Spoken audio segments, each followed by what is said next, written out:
Break के बाद एक बार फिर से आप सभी का स्वागत है। खबर कांकेर के पखानजूर में जहां जनहित उपयोग की भूमि पर अतिक्रमण करके मछली पालन करने की शिकायत के बाद भी कार्रवाई नहीं होने पर हाई कोर्ट ने शासन से जवाब तलब किया है। मामले की सुनवाई चीफ जस्टिस के डिवीजन बेंच में हुई। दरअसल कांकेर के रहने वाले देवाशीष राय ने हाई कोर्ट में जनहित याचिका पेश कर बताया है कि गाँव के रहने वाले प्रेमदास के द्वारा 10 एकड़ सरकारी भूमि पर कब्जा कर लिया गया है और ये जमीन सरकारी स्कूल के लिए आवंटित की गई थी। वहीं प्रदेश में बढ़े हुए 58 से 82% के आरक्षण को चुनौती देने के बाद हाईकोर्ट के चीफ जस्टिस के डिवीजन बेंच ने रोक लगा दी थी, जिसके बावजूद गरियाबंद के सीएमएचओ ने एएनएम के रिक्त पदों में भर्ती के लिए राज्य शासन के द्वारा आरक्षण की बढ़ोतरी वाला विज्ञापन जारी कर दिया है। इसको लेकर याचिकाकर्ता कुणाल शुक्ला ने सीएमएचओ के द्वारा हाईकोर्ट के आदेश की अवमानना करने का आरोप लगाते हुए अवमानना याचिका दायर की है। मामले में सुनवाई के बाद हाईकोर्ट चीफ जस्टिस के डिवीजन बेंच ने हेल्थ सेक्रेटरी और सीएमएचओ गरियाबंद को नोटिस जारी करते हुए 1 सप्ताह के अंदर जवाब तलब किया है। हाईकोर्ट के सिंगल बेंच ने कांकेर जिले के अंतर्गत तहसील के सहायक शिक्षकों के क्रमोन्नत वेतनमान के निराकरण करने का निर्देश दिया। सिंगल बेंच ने स्कूल शिक्षा विभाग सचिव, सीएमओ, नगर पंचायत अंतागढ़ और अन्य को निर्देशित किया है कि याचिकाकर्ताओं से अभ्यावेदन लेकर उनके भुगतान की व्यवस्था 4 महीने के भीतर करें। दरअसल उत्तर बस्तर के कांकेर के अंतर्गत तहसील में पदस्थ चैन सिंह और अन्य ने हाईकोर्ट में याचिका दायर कर कहा कि वो लोग स्कूल शिक्षा विभाग में साल 1998 से पदस्थ हैं। सरकार ने 10 वर्षों बाद भी पदोन्नति का लाभ नहीं पाने वाले शिक्षकों के लिए पुनरीक्षित वेतनमान का प्रावधान किया है और उस प्रावधान के अनुसार सभी सहायक शिक्षक वर्ष 2008 से ही क्रमोन्नत वेतनमान के पात्र हैं, लेकिन इसका भुगतान नहीं किया गया। लिहाजा वेतनमान और एरियस का भुगतान किया जाए। नगर निगम बिलासपुर में पदस्थ कर्मचारियों की अवमानना याचिका पर हाईकोर्ट ने सुनवाई करते हुए निगम आयुक्त प्रभाकर पांडे को नोटिस जारी कर जवाब तलब किया। दरअसल मामला कर्मचारियों की वरिष्ठता के आधार पर नियमितीकरण किए जाने का है। कर्मचारी आनंद सहित अन्य ने हाईकोर्ट में अवमानना याचिका दायर कर नगर निगम आयुक्त प्रभाकर पांडे के खिलाफ कार्रवाई करने की मांग की है। इसमें तर्क दिया है कि high court justice P Sam Koshy के सिंगल बेंच ने रिट याचिका पर सुनवाई करते हुए मार्च 2019 में नियमितीकरण का आदेश दिया था। इसका नगर निगम ने सही से पालन नहीं किया गया। आदेश के मुताबिक कर्मचारियों की वरिष्ठता के आधार पर जो सबसे वरिष्ठ कर्मचारी है उसको नियमितीकरण करना था। मामले के पालन के दौरान नगर निगम द्वारा कर्मचारियों को नियमित तो किया गया, लेकिन इसमें वरिष्ठता का ध्यान नहीं रखा गया है। पंचायत एवं ग्रामीण विकास विभाग के प्रमुख सचिव सुब्रत साहू ने आज पाटन ब्लॉक के ग्राम अमलीडीह और ढौर स्थित मॉडल गौठान का निरीक्षण किया। गौठान का जायजा लेने के बाद उन्होंने जनपद पंचायत सभागार में अधिकारियों की बैठक भी ली। बैठक में सुब्रत साहू ने अधिकारियों को कई आवश्यक दिशा निर्देश दिए।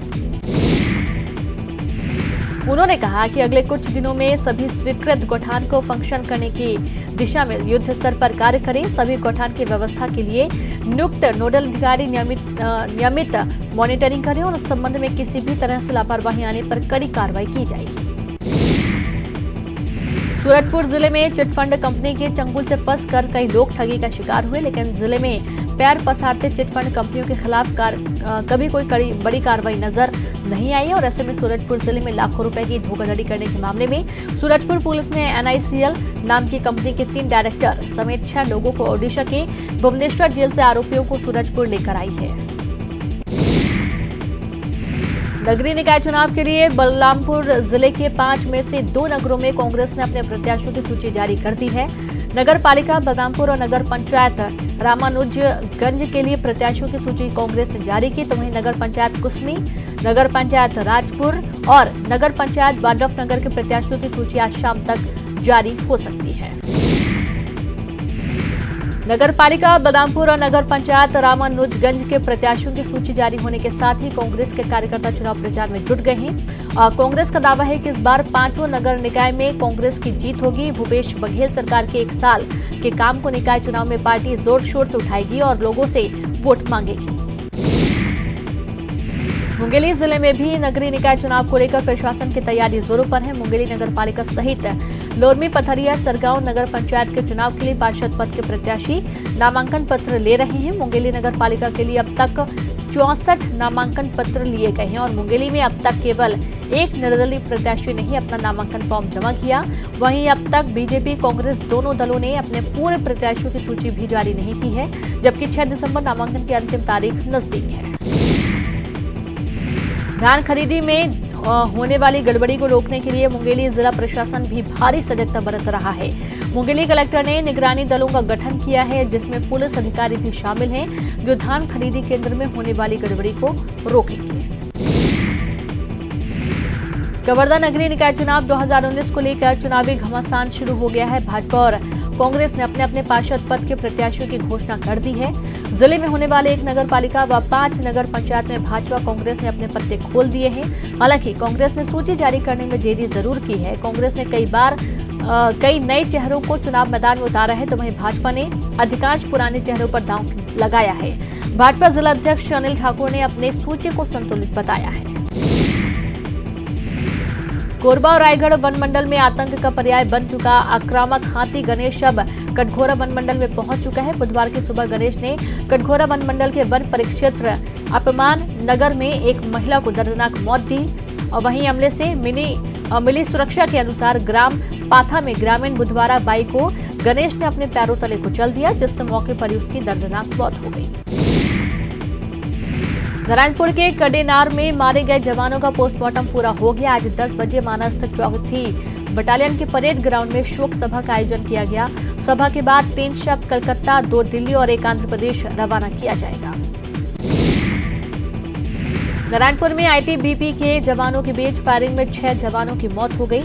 आईटीबीपी कैंप में जवान मसूदुल रहमान ने अचानक अपने साथी जवानों पर फायरिंग शुरू कर दी। अचानक हुई इस गोलीबारी में जवानों को संभालने का मौका भी नहीं मिला। बाद में मसूदुल रहमान ने खुद को भी गोली मारी, जिससे उसकी मौत हो गई। मिली जानकारी के मुताबिक 5 जवानों की मौके पर ही मौत हो गई, जबकि एक की मौत इलाज के दौरान हुई, तो वहीं 2 घायलों का इलाज राजधानी रायपुर में चल रहा है, जिसमें एक की हालत गंभीर बताई जा रही है। बस्तर आईजीपी सुंदरराज ने बताया कि इस घटना में पश्चिम बंगाल के मसूदुल रहमान, हिमाचल प्रदेश के महेंद्र सिंह, पंजाब के दलजीत सिंह, पश्चिम बंगाल के सुजीत सरकार, विश्वरूप महतो और केरल के बिजेश की मौत हो गई, जबकि केरल के एसबी उल्लास और राजस्थान के सीताराम दून घायल हो गए हैं। पूरे मामले पर आईटीबीपी के पीआरओ बस्तर के IG P Sundarraj, CM Bhupesh Baghel और गृह मंत्री ताम्रध्वज साहू ने खेद जताते हुए मामले की जांच कराने की बात कही है। नारायणपुर में आईटीबीपी के जवानों के बीच खूनी संघर्ष को पूर्व मुख्यमंत्री रमन सिंह ने दुर्भाग्यपूर्ण बताया। उन्होंने कहा कि आईटीबीपी डिसिप्लिन फोर्स के लिए जानी जाती है। देश में आईटीबीपी की एक अलग प्रतिष्ठा है। इंडो तिब्बत बॉर्डर के साथ ही राजनांदगांव और बस्तर में फोर्स की तैनाती है। उन्होंने पूरे मामले की जांच कराने की मांग की है। नारायणपुर में आईटीबीपी जवानों के बीच विवाद में हुई गोलीबारी में 2 जवान घायल हो गए हैं। दोनों जवानों को रायपुर के निजी अस्पताल भर्ती किया गया, जहां डॉक्टरों की टीम उनका इलाज कर रही है और एक जवान के पेट में गोली लगी है, उसकी हालत गंभीर बताई गई है। जवान कुछ भी बोलने को तैयार नहीं है। नारायणपुर के आईटीबीपी कैंप में हुई घटना के बाद बड़े अधिकारी मामले की जांच की बात कह रहे हैं, लेकिन ये अधिकारी जवान किन हालातों में रहते हैं उनकी जानकारी तक लेना मुनासिब नहीं समझते। रायपुर में ऐसे कमरों में रहने वाले अधिकारी चंद कदमों की दूरी पर जवान किन हालात में रह रहे हैं उसे देखने तक नहीं जाते, जिससे जवानों के अंदर डिप्रेशन आता है और वे नारायणपुर की जैसी घटनाओं को अंजाम देते हैं। अंतागढ़ टेपकांड में पूर्व मुख्यमंत्री रमन सिंह का नाम सामने आया है। प्रमुख गवाह फिरोज सिद्दीकी ने एसआईटी को अपना वॉइस सैंपल देने के बाद एक ऑडियो क्लिप भी एसआईटी को सौंपा है। इस ऑडियो क्लिप में पूर्व मुख्यमंत्री रमन सिंह और मंतूराम पवार के बीच बातचीत रिकॉर्ड है, जिसमें रमन सिंह मंतूराम पवार को चिंता किए बिना बैठने के लिए कह रहे हैं और बाकी खुद देख लेने की बात कह रहे हैं। इस ऑडियो क्लिप से रमन सिंह की मुश्किलें बढ़ सकती हैं। छत्तीसगढ़ के पूर्व मुख्यमंत्री डॉक्टर रमन सिंह की सुरक्षा में कटौती की गई। डॉक्टर रमन सिंह के साथ ही उनके परिवार के सदस्यों की सुरक्षा में भी कमी की गई है और इस संबंध में आदेश जारी कर दिया गया है। रमन सिंह को पहले Z+ श्रेणी की सुरक्षा दी गई थी। अब केंद्रीय गृह विभाग की समीक्षा के बाद उनकी सुरक्षा को Z श्रेणी की कर दी गई है। उनके बेटे अभिषेक सिंह, बेटी अस्मिता सिंह गुप्ता और पत्नी वीना सिंह और बहू ऐश्वर्या सिंह की सुरक्षा में भी कमी की गई है। सुरक्षा में कटौती के साथ ही कुछ लोगों की सुरक्षा में बढ़ोतरी भी की गई है। चित्रकूट से कांग्रेस विधायक रामजन बेंजाम को जेड श्रेणी की सुरक्षा दी गई है। पूर्व मुख्यमंत्री और बीजेपी के राष्ट्रीय उपाध्यक्ष रमन सिंह ने सुरक्षा घटाने पर कहा कि हमारी सुरक्षा कम की गई है, जिससे उन पर कोई फर्क नहीं पड़ेगा। और इसी के साथ इस बुलेटिन में इतना ही। नमस्कार।